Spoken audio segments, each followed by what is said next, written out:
तो कैसे हैं। मैं विक्की स्वागत करता हूं आपके अपने चैनल बेस्ट टीचिंग पॉइंट में। आइए आज हम लोग पढ़ेंगे एनसीईआरटी खान सर का बुक है भारतीय राज्य व्यवस्था एवं संविधान को पढ़ेंगे, जो हमारे ऑनलाइनर सार संग्रह है। ये सभी प्रतियोगिता परीक्षाओं के लिए समान रूप से उपयोगी है। इसमें आज हम लोग पढ़ेंगे खान सर का बुक में इसमें पढ़ेंगे आज हम लोग क्या पढ़ेंगे, संविधान की प्रस्तावना एवं उद्देशिका को पढ़ते हैं। ये हमारे बीपीएससी में खास करके एनटीपीसी, रेलवे, ये सभी एग्जाम के लिए महत्वपूर्ण प्रश्न इसमें से बनते हैं। आइए शुरू करते हैं अपना चैप्टर को, संविधान की प्रस्तावना उद्देशिका को। पहला पॉइंट से देखते हैं क्या लिखा गया है। संविधान सभा में पंडित जवाहरलाल नेहरू ने 13 दिसंबर 1946 ईस्वी को उद्देश्य प्रस्ताव प्रस्तुत किया, जो बाद में जाकर भारतीय संविधान की प्रस्तावना बना। संविधान सभा में इसको कब पारित किया गया था, तो 22 जनवरी 1947 ईस्वी को पारित किया गया था।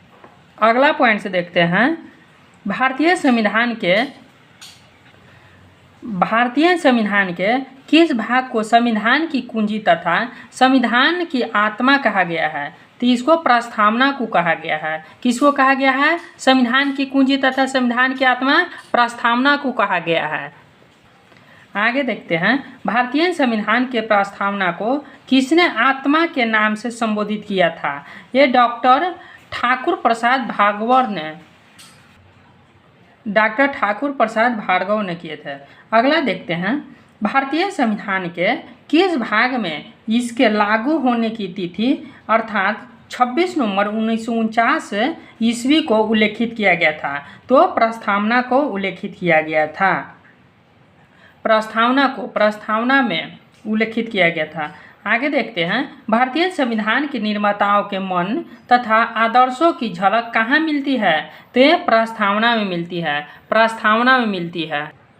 अगला पॉइंट से देखते हैं प्रस्तावना का वह प्रावधान जो सभी वयस्क नागरिकों को मतदान का अधिकार प्रदान करता है क्या कहलाता है, तो प्रजातंत्र कहलाता है। प्रस्तावना के उल्लेखित शब्दावली क्या है, शब्दावली क्या है, हम भारत के लोग, वी द पीपल किस संविधान का अनुसरण करता है, तो संयुक्त राज्य अमेरिका के संविधान का अनुसरण करता है। आगे देखते हैं भारतीय संविधान की प्रस्तावना में सामाजिक, आर्थिक और राजनीतिक न्याय को कहाँ से लिया गया है, तो 1917 ईस्वी की रूसी क्रांति से लिया गया है।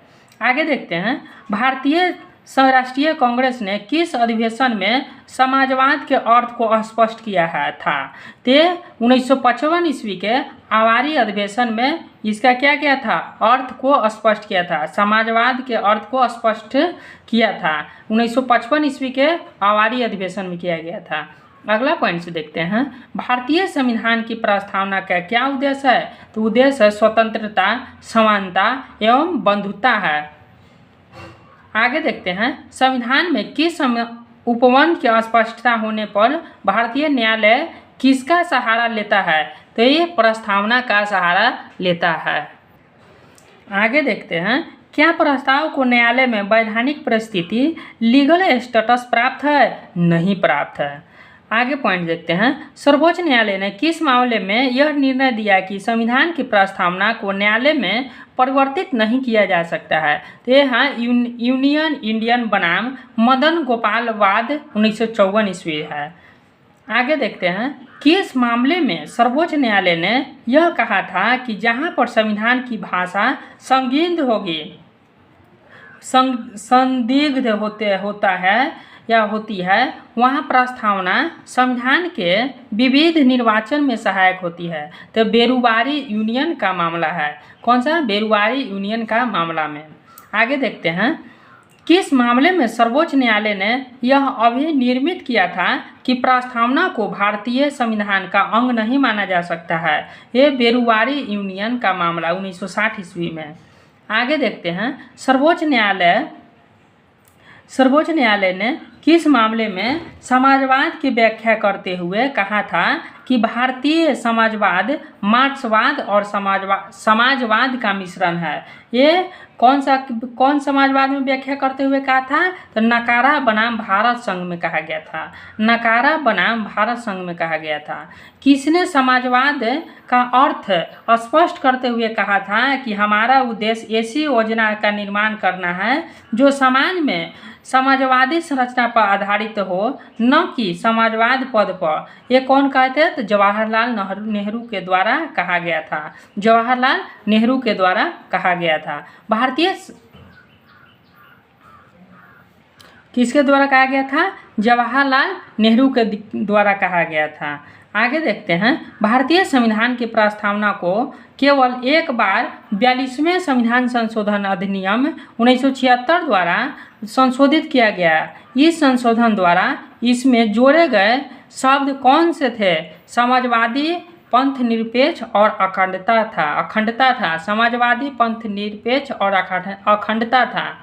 आगे पॉइंट्स देखते हैं। किस मामले में भारतीय सर्वोच्च न्यायालय ने पंथ निरपेक्षता की संविधान का आधारभूत ढांचा घोषित किया था? तो बम्बई बनाम भारत संघ 1954 ईस्वी में।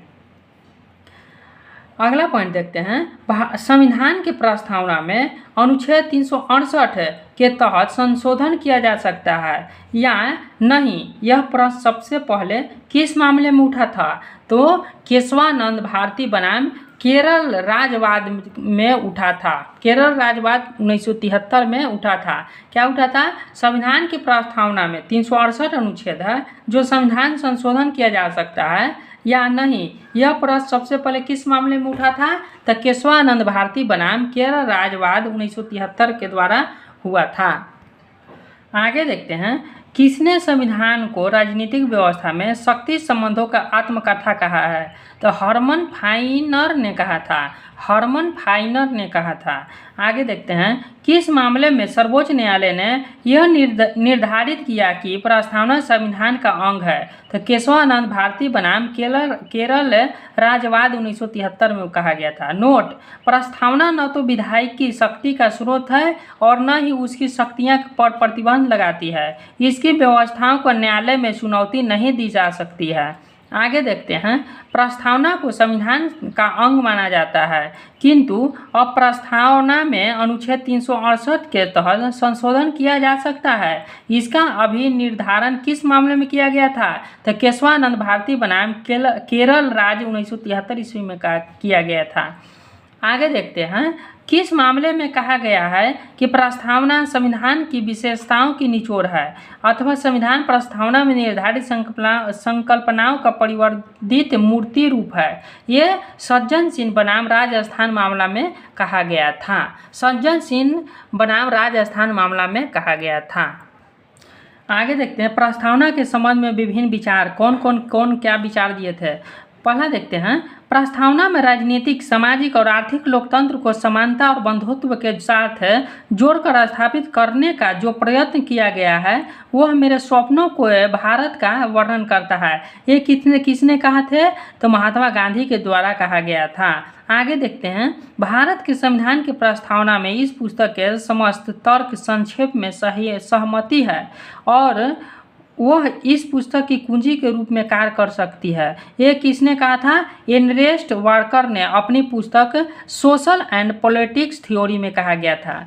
किसने कहा था? एर्नेस्ट वार्कर ने अपनी पुस्तक में कहा थे सोशल एंड पॉलिटिक्स थ्योरी में कहा गया था। बुक का नाम है। आगे देखते हैं, प्रस्तावना भारतीय संविधान की आत्मा है, किसने कहा था?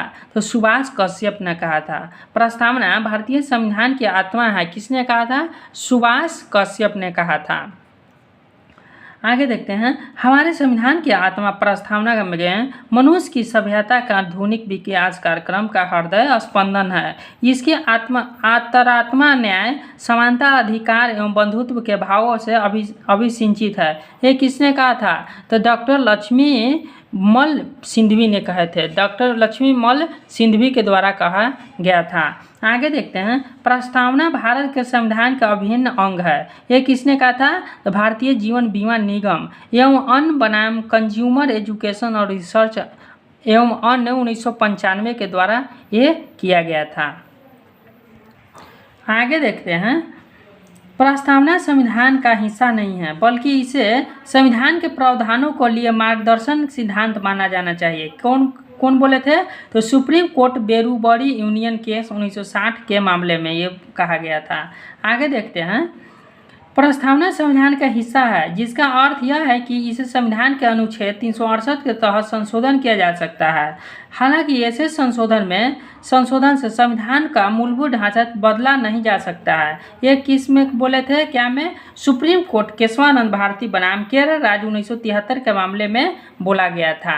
आगे देखते हैं, प्रभुत्व संपन्न का मतलब है कि राज्य के पास संविधान द्वारा दिए गए प्रतिबंधों के भीतर सब कुछ करने का स्वतंत्रता है। कोई भी राष्ट्र का अपना संविधान तब तक नहीं हो सकता जब तक कि वह संप्रभुत्व न हो। ये supreme court synthetic and chemicals limited बनाम उत्तर प्रदेश राज्य 1989 के मामले में यह प्रस्तावना का विचार दिया गया था। आगे देखते हैं,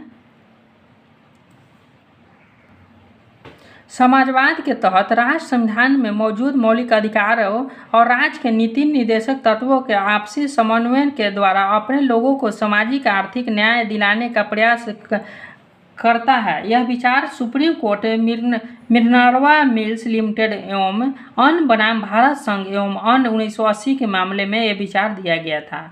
आगे देखते हैं, पंथ निरपेक्षता संविधान की मूल विशेषता है। ये सुप्रीम कोर्ट एस.आर. मुंबई बनाम भारत संघ 1994 के मामले में विचार दिया गया था। आगे देखते हैं, हमारे संविधान में लोकतंत्रात्मक गणराज्य का अर्थ है लोगों की शक्तियाँ। इसका संबंध लोगों द्वारा शक्ति के वास्तविक सक्रिय और प्रभावी अभ्यास है। ये किस में विचार दिया गया था? तो सुप्रीम कोर्ट और सी सोंडाले बनाम भारत संघ 1993 के मामले में दिया गया था। आगे देखते हैं, भारतीय संविधान की प्रस्तावना को हमारे संप्रभु प्रजातांत्रिक गणतंत्र की जन्म कुंडली है। ये किसने कहा था? किसने विचार दिए थे? तो के.एम. मुंशी के द्वारा यह विचार दिया गया था। आगे देखते हैं, व्यक्ति की क्या गरिमा है। संविधान में व्यक्ति की गरिमा के संबंध में क्या है? संबंध में महत्वपूर्ण उपाय किए गए हैं। अनुच्छेद 17 में दिए गए मौलिक अधिकार का उद्देश्य अस्पृश्यता के आचरण का अंत करना है क्योंकि यह मनुष्य की गरिमा के विरुद्ध है। इसके अलावा अनुच्छेद 35 में ऐसा उपबंध किया गया है कि कोई व्यक्ति अपना मौलिक अधिकार का प्रवर्तन तथा अपनी व्यक्तिगत गरिमा की रक्षा के लिए सीधे सर्वोच्च न्यायालय के पास जा सकता है। आई होप कि आप लोगों ने ये हमारे संविधान की प्रस्तावना उद्देशिका को आप लोगों ने अच्छे से समझ लिए होंगे। इसी टॉपिक के साथ नए वीडियो में मिलते हैं।